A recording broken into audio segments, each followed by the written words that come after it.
Apreciados hermanos y hermanas de Sevilla, desde la Sobicaín, Venezuela y la Sociedad de San Pablo, les envío un saludo muy cariñoso con motivo del mes de la vida y agradecida con la coordinación de Sevillar por esa invitación a participar en esta maravillosa aventura de compartir con ustedes unas pequeñas reflexiones acerca del capítulo 5 del Evangelio. A continuación, leamos el texto.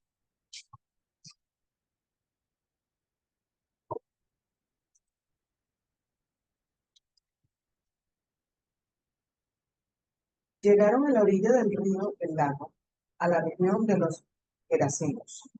En cuanto desembarcó Jesús, le salió al encuentro de entre los sepulcros un hombre poseído por un espíritu impuro. Vivía entre los sepulcros y nadie podía sujetarlo, ni siquiera con cadenas. Muchas veces lo habían sujetado con argollas y cadenas, pero él había roto las cadenas y destrozado las argollas. Nadie podía dominarlo. Continuamente, día y noche, andaba entre los sepulcros y por la montaña dando gritos e hiriéndose con piedras.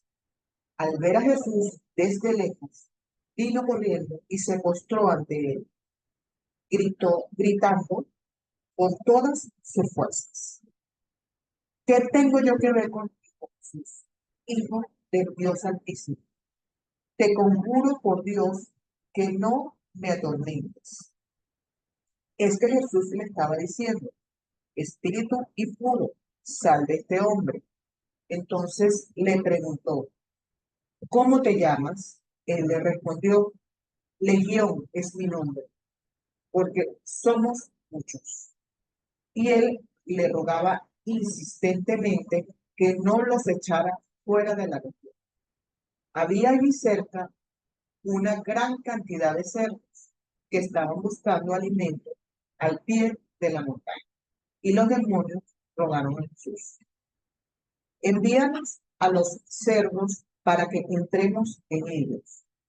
Les permitió Jesús y los espíritus impuros salieron para entrar en los cerdos, que se lanzaron al lago desde lo alto del barranco.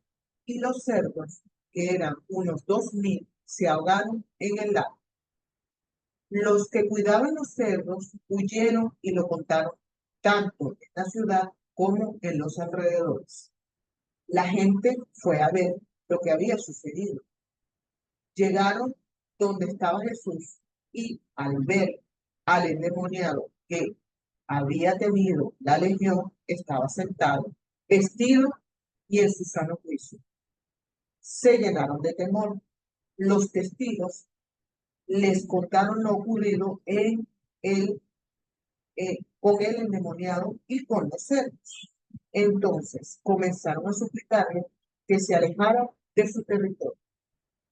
Al subir a la barca, él, que había estado endemoniado, le pedía que lo dejara ir con él, pero no se lo permitió, sino que le dijo: vete a casa con los tuyos y cuéntales todo lo que el Señor ha hecho contigo y cómo ha tenido compasión de ti.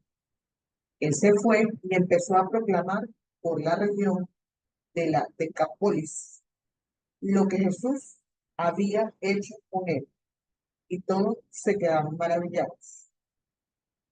Al regresar Jesús a la orilla, se le aglomeró mucha gente mientras él permanecía junto al lago. Entonces llegó uno de los jefes de la sinagoga, llamado Jairo. Al ver a Jesús, se echó a sus pies y le suplicaba con insistencia: tu niña está agonizando, ven a poner las manos sobre ella para que sane y viva. Jesús se fue con él. Mucha gente lo seguía y lo apretujaba. Una mujer que padecía hemorragias desde hacía 12 años y que había sufrido mucho con los médicos, que había gastado todo lo que tenía sin provecho alguno, y más bien había empeorado. Oyó hablar de Jesús, se acercó por detrás entre la gente y tomó su mano, pues se decía, si logro tocar, aunque solo sea su manto, quedaré sano. Inmediatamente se secó la fuente de sus hemorragias y sintió que había quedado sano. Jesús se dio cuenta enseguida de la fuerza que había salido de él.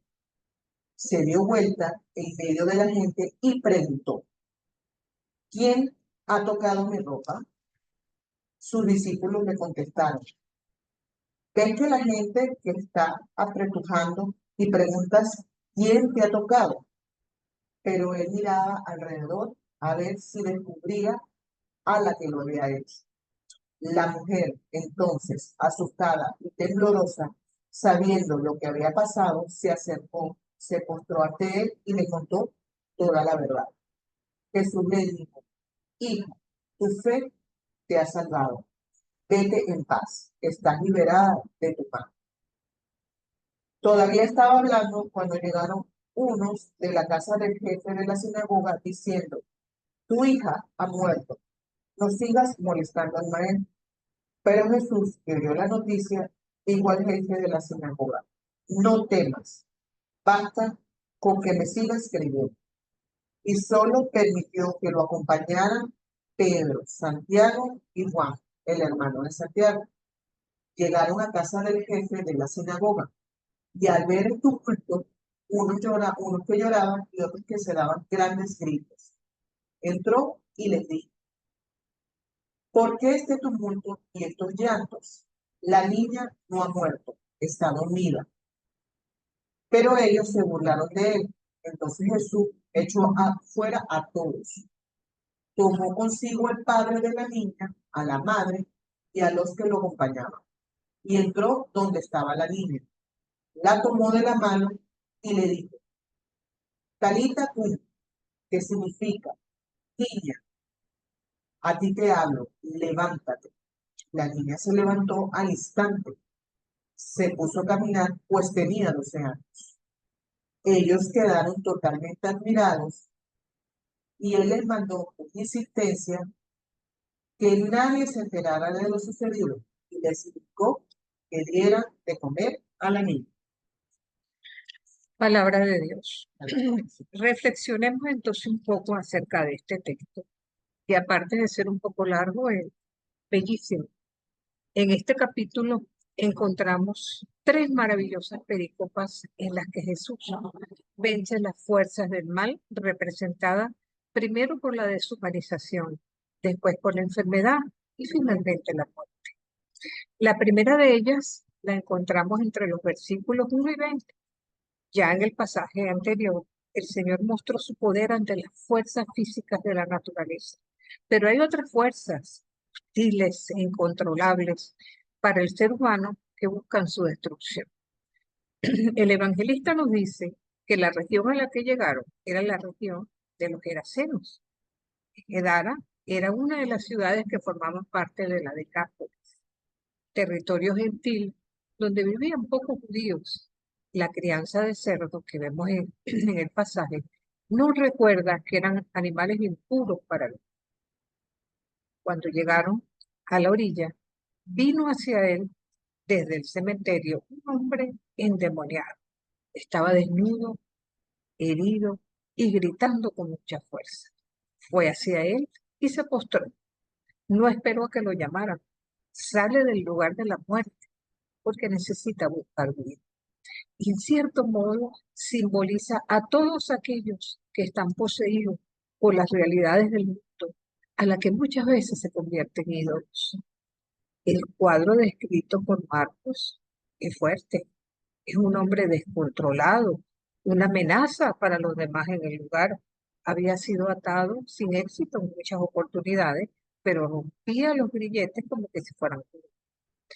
Lo que ofrece un buen ejemplo de lo que es la impotencia humana frente al poder del mal y el tormento interior de este hombre que vivía entre nosotros. Cuando el endemoniado llega a la presencia de Jesús, las cosas cambian inmediatamente. En la región le tenían mucho miedo a ese hombre, pero este tenía temor de Jesús. ¿Por qué? Los poderes de las tinieblas resultan impotentes ante Jesús. Que le increpa diciendo, ¿qué tienes conmigo, Jesús, Hijo del Dios Altísimo? Tal conocimiento demuestra que no se trataba simplemente de un loco, sino de una persona que estaba poseída por poderes demoníacos y que de alguna manera conocían la verdadera identidad de Jesús. Nos sorprende que Jesús pregunte su nombre, pero fíjense que el hombre no contesta con el nombre que le puso su madre y su padre, sino que por el contrario se identifica como Legión. Entonces, Legión tal vez quería poner en evidencia ante sus discípulos que no se enfrentaba con un solo demonio, sino con un grupo muy grande. De la misma manera que el Imperio Romano había conseguido con sus legiones conquistar territorio, este hombre estaba ocupado y dominado completamente por las fuerzas demoníacas que lo mantenían en una situación de opresión y muerte. Pero Jesús es más poderoso. Ahora, ¿por qué le pidieron al Señor que lo enviase a los cerdos? Ciertamente no lo sabemos, solo que necesitaban de su permiso. Y aparte de este versículo, no leemos en la Biblia ningún texto de demonios habitando en animales, aun cuando en este caso se precipitaron al mar y murieron. Esto causó una gran pérdida a sus propietarios, quienes al ver al hombre sentado, vestido y en su sano juicio, ¿verdad?, tuvieron muchísimo miedo y luego pidieron a Jesús que se fuera. Ellos, lejos de alegrarse de que el hombre sea un hombre nuevo, ¿verdad?, más les interesaba la parte política. Y esto es muy normal y si se quiere, a veces hasta muy humano, porque muchas veces cuando el bienestar espiritual compite con lo material a veces sale mal. Y en el fondo, aquellas personas no sabían lo que estaban pidiendo. Y es que el Señor no se queda donde no es bienvenido. Él no obliga a nadie a tener fe en Él, ni a amar, ni se impone por la fuerza. Sin embargo, el que había estado endemoniado le rogaba que le dejase estar con él y seguirle, pero el Señor no se lo permitió. Sin embargo, lo envió a los suyos como testigo, convirtiéndose en el primer discípulo de la década. En este caso, se le hacen 3 ruegos a Jesús. Al principio, el endemoniado le pide que lo deje. Al final, por el contrario, que lo deje. En ambos casos, Jesús se niega. Sin embargo, hubo un tercer ruego, que es de la gente de la ciudad, que le pedían a Jesús que se marchara. Y es que de ninguna manera Jesús irrespeta la libertad humana por encima de todo. Estas acciones de Jesús también se nos confían a nosotros.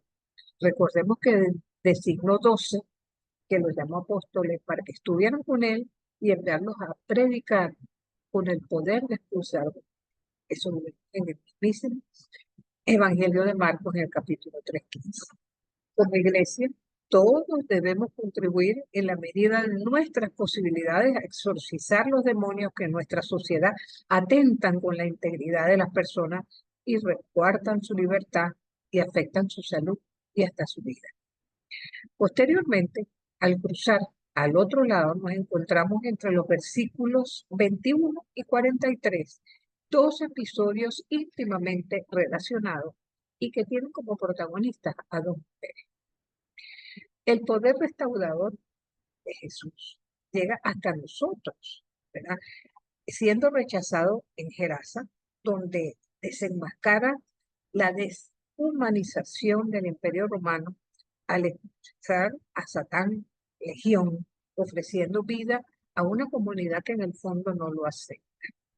Pero cuando llega al lado judío, apenas se baja de la barca, lo está esperando muchísima gente, y entre ellas el jefe de la sinagoga llamado Jairo, Jair, en hebreo, y cuyo significado sería algo así como resplandecerá, despertará, lo que tiene una estrecha relación con lo que va a suceder posteriormente. Jairo era uno de los que esperaba ansiosamente al Señor. Y queremos detenernos un momento en lo que significa cruzar la orilla.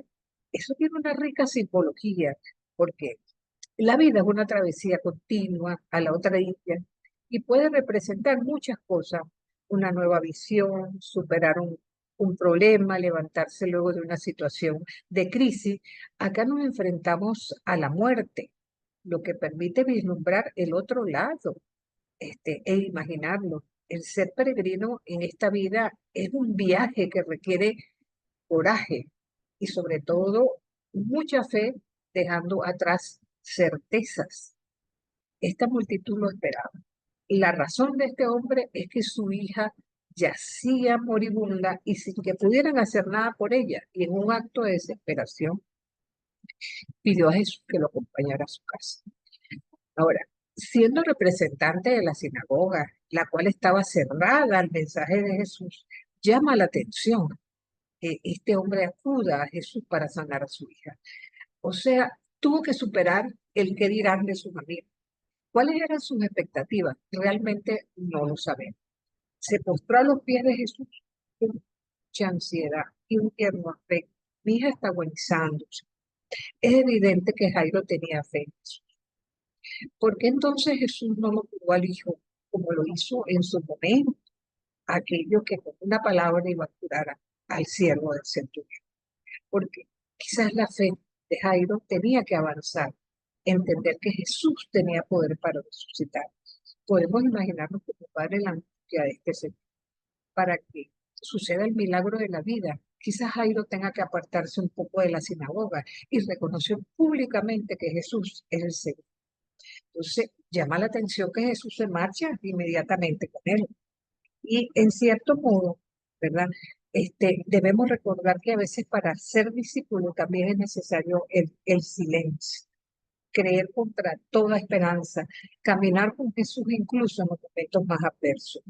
Ahora, con la figura de la niña, ¿verdad?, hija del jefe de la sinagoga, Marco describe la dramática situación de la comunidad, que estaban en un estado de dependencia y un pueblo que necesita tener fe en Jesús, creer que Jesús puede recuperar cualquier situación de muerte y truncarla en vida.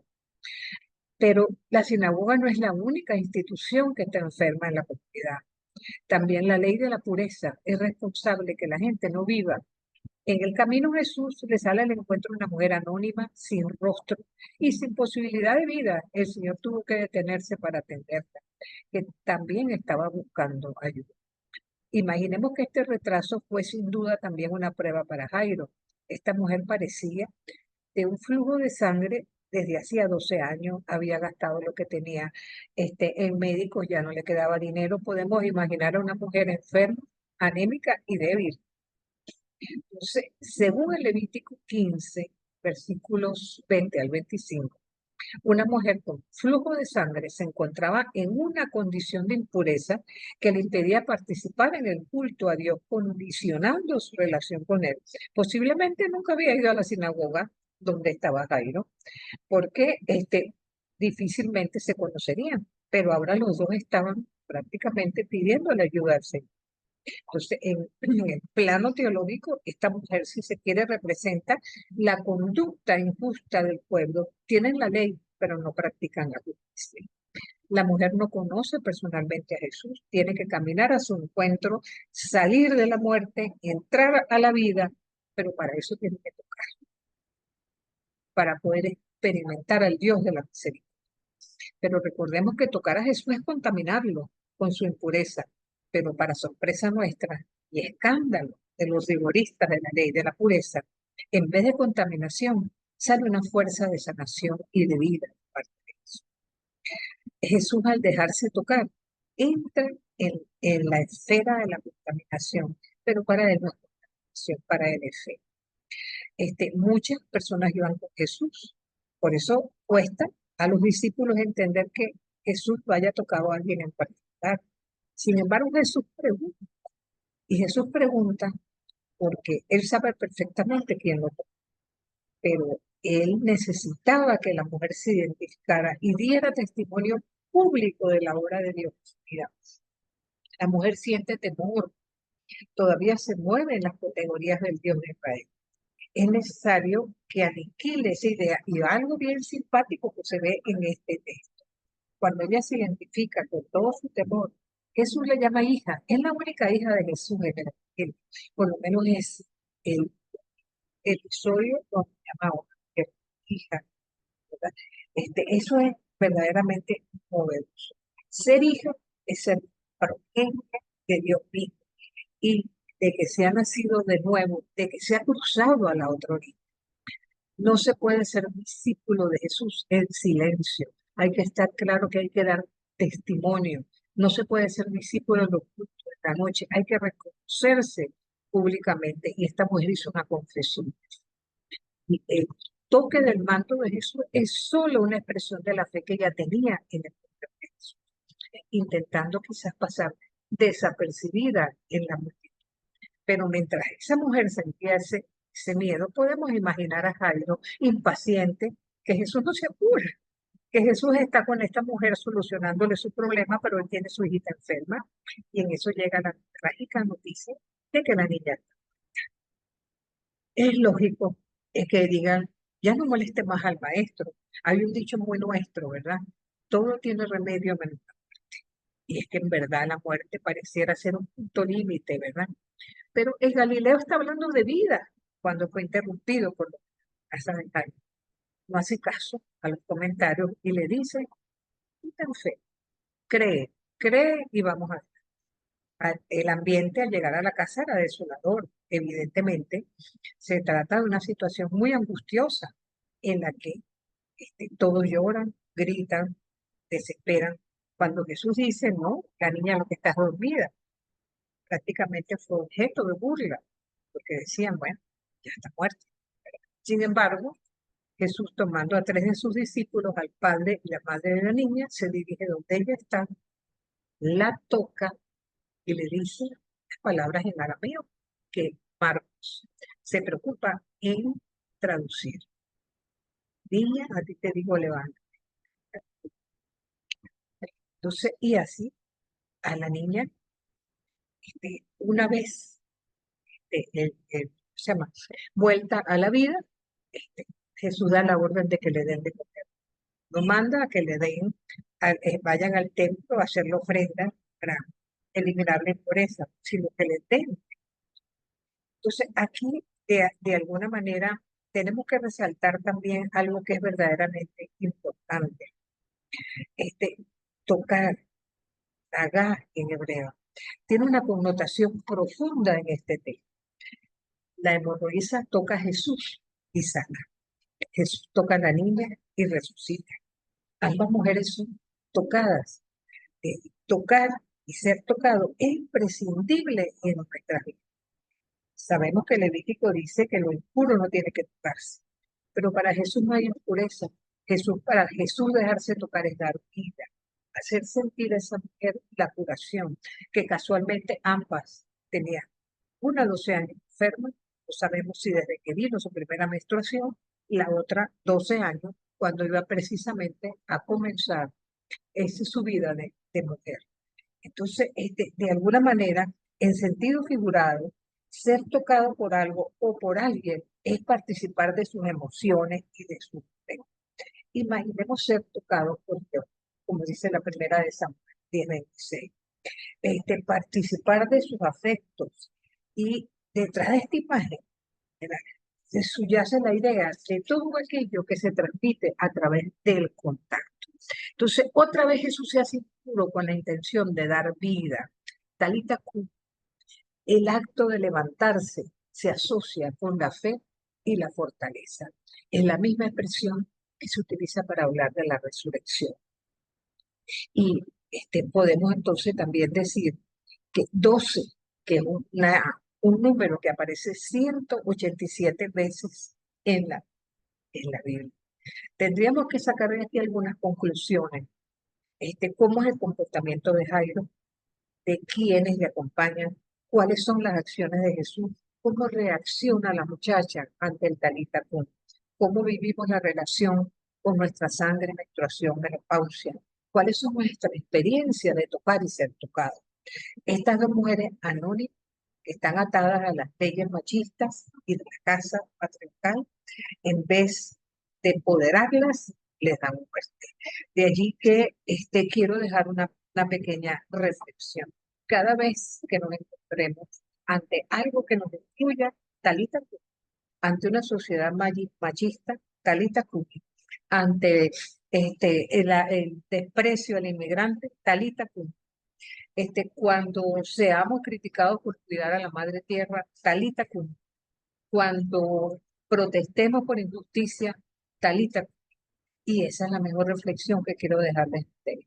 Talita cum para la fe Biclac y nuestra América Latina. Amén.